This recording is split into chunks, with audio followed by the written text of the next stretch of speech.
Protesta në Tetov ka rezultuar me përleshje mes protestuesve dhe policisë. Protestuesit kanë tentuar të çajnë kordonin policor që kishte vendosur policia rrugës drejt selisë së Bashkimit Demokratik për Integrim. Forcat policore kanë përdorur gaz rrotësjellës dhe shok bomba për të zbrapsur protestuesit. Mësohet se ka të lënduar lete dhe policie dhe protestues. Protesta filloi nga qendra e Tetovës kur u grumbulluan rreth 1000 qytetar të pakënaqur.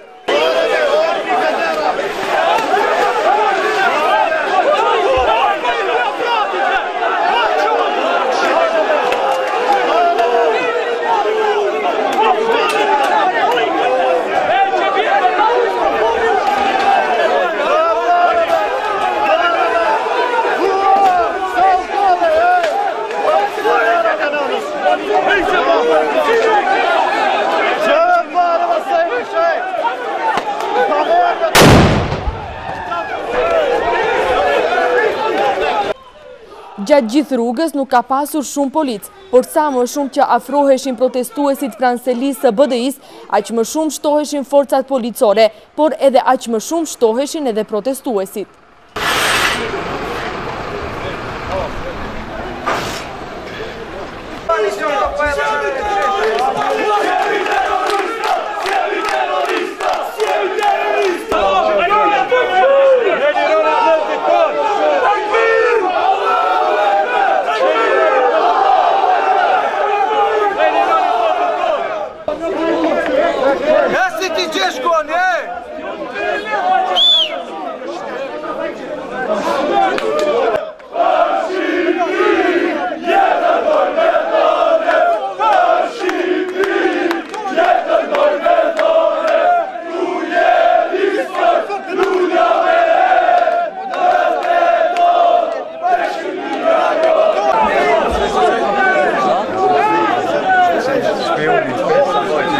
Në udhkryqin e rrugës Iliria dhe rrugës për në Reqic të vogël, gjithësisht rrugës për tek selia e BDI-s, policia kishte blokuar rrugën e protestuesve me kordon. Protestuesit e revoltuar kanë tentuar të thyen kordonin dhe blokadën, por kanë hasur në rezistencën e policisë. Duke parë rrezikun e shpërthimit të kordonit, policia ka hedhur gaz rrotësjellës në mesin e protestuesve dhe bomba shok. Kjo ka bërë që protestuesit për një moment të shpërndaheshin, por sërish të grumbullohen pranë policisë.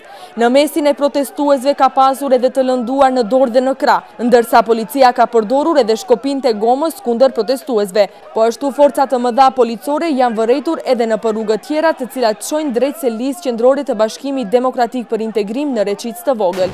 Në fund rreth orës 16, protestuesit janë shpërndar të qetë në Tetov. Kjo është hera e parë që policia mbron selinë e një partie politike shqiptare nga protestues shqiptar, duke bllokuar ata qindra metra larg selisë.